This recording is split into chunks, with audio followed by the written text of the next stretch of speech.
ರಾಜ್ಯದ ಕಾರಾಗೃಹಗಳು ಅಪರಾಧಿಗಳ ಸುಧಾರಣಾ ಕೇಂದ್ರವಾಗಬೇಕಿತ್ತು.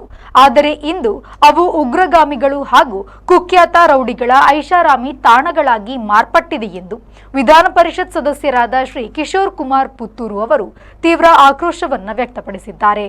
ಸುವರ್ಣಸೌಧದಲ್ಲಿ ನಡೆದ ಅಧಿವೇಶನದಲ್ಲಿ ಗೃಹ ಸಚಿವರಿಗೆ ಚುಕ್ಕಿ ಗುರುತಿನ ಪ್ರಶ್ನೆ ಕೇಳಿದ ಅವರು ರಾಜ್ಯ ಸರ್ಕಾರದ ಆಡಳಿತ ವೈಫಲ್ಯವನ್ನ ಎಳೆ ಎಳೆಯಾಗಿ ಬಿಚ್ಚಿಟ್ಟರು. ಶಾಸಕರು ಮಾತನಾಡುತ್ತಾ ಜೈಲಿನೊಳಗೆ ಇರುವ ಕುಖ್ಯಾತ ಉಗ್ರರು ಮತ್ತು ರೌಡಿಗಳು ರಾಜಾರೋಷವಾಗಿ ಮೊಬೈಲ್ಗಳನ್ನು ಬಳಕೆ ಮಾಡುತ್ತಿದ್ದಾರೆ. ವಾಟ್ಸಪ್ ವಿಡಿಯೋ ಕಾಲ್ಗಳ ಮೂಲಕ ಹೊರಗಿನ ಪ್ರಪಂಚದೊಂದಿಗೆ ನಿರಂತರ ಸಂಪರ್ಕದಲ್ಲಿದ್ದಾರೆ. ಐಟಂ ಸಾಂಗ್ಗಳನ್ನು ವೀಕ್ಷಿಸುತ್ತಾ ಮೋಜು ಮಸ್ತಿ ಮಾಡುತ್ತಿದ್ದಾರೆ. ಸಾಮಾನ್ಯ ನಾಗರಿಕರಿಗೆ ಸಿಗದ ಸೌಲಭ್ಯಗಳು ದೇಶದ್ರೋಹಿಗಳಿಗೆ ಜೈಲಿನೊಳಗೆ ದೊರಕುತ್ತಿರುವುದು ಅತ್ಯಂತ ನಾಚಿಕೆಗೇಡಿನ ಸಂಗತಿ. ಜೈಲಿನ ಗೋಡೆಗಳ ಮಧ್ಯೆಯೇ ಕುಳಿತು ಇವರು ಮತ್ತೆ ಭಯೋತ್ಪಾದಕ ಚಟುವಟಿಕೆಗಳಿಗೆ ಸಂಚು ರೂಪಿಸುತ್ತಿದ್ದಾರೆ ಎಂಬ ಗಂಭೀರ ಆರೋಪವನ್ನ ಮಾಡಿದ್ರು. ಗೃಹ ಸಚಿವ ಡಾಕ್ಟರ್ ಜಿ ಪರಮೇಶ್ವರ್ ಅವರು ನೀಡಿದ ಉತ್ತರಕ್ಕೆ ಪ್ರತಿಕ್ರಿಯಿಸಿದ ಶಾಸಕರು, ಸಚಿವರು ಕೇವಲ ವರ್ಗಾವಣೆ ಮತ್ತು ಅಮಾನತುಗಳ ಮಾತನ್ನಷ್ಟೇ ಆಡುತ್ತಿದ್ದಾರೆ. ಆದರೆ ಸಮಸ್ಯೆಯ ಬೇರು ಇನ್ನೂ ಅಲುಗಿಲ್ಲ. ಗೃಹ ಸಚಿವರು ಮೃದು ಧೋರಣೆ ಬಿಟ್ಟು ಕಠಿಣವಾಗಿ ನಡೆದುಕೊಳ್ಳಬೇಕು. ಅಧಿಕಾರಿಗಳ ಮೇಲೆ ಹಿಡಿತ ಕಳೆದುಕೊಂಡಂತಾಗಿದೆ.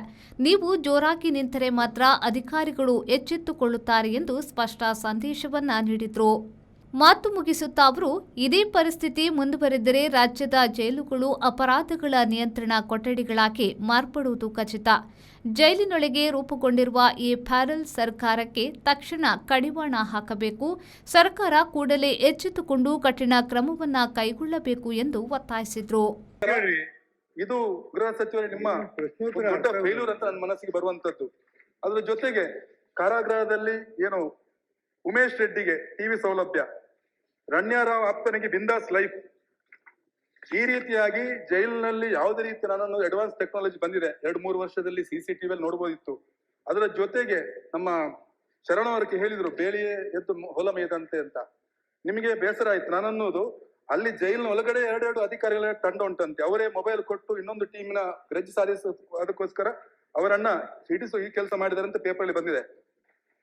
ಇವತ್ತು ಉಪಮುಖ್ಯಮಂತ್ರಿಗಳು ಕೂಡ ಇದ್ದಾರೆ. ನಾನು ಅನ್ನೋದು, ದಯವಿಟ್ಟು ಇದನ್ನ ಅತ್ಯಂತ ನೀವು ಈ ಉಗ್ರ ಚಟುವಟಿಕೆಯವರನ್ನ ಅತ್ಯಂತ ಶೀಘ್ರವಾಗಿ ಈ ರೀತಿ ಮಾಡಿದವರಿಗೆ ಯಾರು ಮೊಬೈಲ್ ಕೊಡ್ತಾರ ಅದೇ ರೀತಿ ಮೊಬೈಲ್ ಕೊಡ್ಲಿಕ್ಕೆ ಸಹಕಾರ ಮಾಡಿದವರು ಕೂಡ ಆ ಉಗ್ರಗಾಮಿ ಅಂತ ನೀವು ಪರಿಗಣಿಸಬೇಕು. ಯಾಕಂದ್ರೆ ಅಂತ ಅಧಿಕಾರಿಗಳಿಗೆ ಕಠಿಣ ಶಿಕ್ಷೆ ಕೊಟ್ಟಾಗ ಮಾನ್ಯ ಸಭಾಪತಿಗಳೇ, ನೀವು ಉಪಮುಖ್ಯಮಂತ್ರಿಗಳನ್ನ ಯಾಕೆ ರೆಫರ್ ಮಾಡಿದ್ರೆ ಗೊತ್ತಿಲ್ಲ. ಪೇಪರ್ ಬಂದಿದೆ, ಅವ್ರ ಹೆಸರು ಕೂಡ ಬಂದಿದೆ. ಎಲ್ಲಿ ಬಂದಿದೆ? ಜೈಲಿನಿಂದಲೇ ಪಾಕಿಯ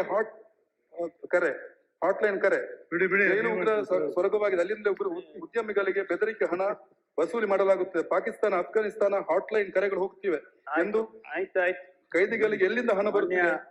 ಸಿದ್ದರಾಮಯ್ಯ ಅವರು, DK ಶಿವಕುಮಾರ್ ಅವರು, ಪರಮೇಶ್ವರ್ ಅವರು ಹಳೆಯ ವಿಡಿಯೋ ಅಂತ ಹೇಳಿದ್ದಾರೆ. ಮಾನ್ಯ ಸಭಾಪತಿಗಳೇ, ಇದನ್ನ ನಾನು bureau report V4 news Belagavi.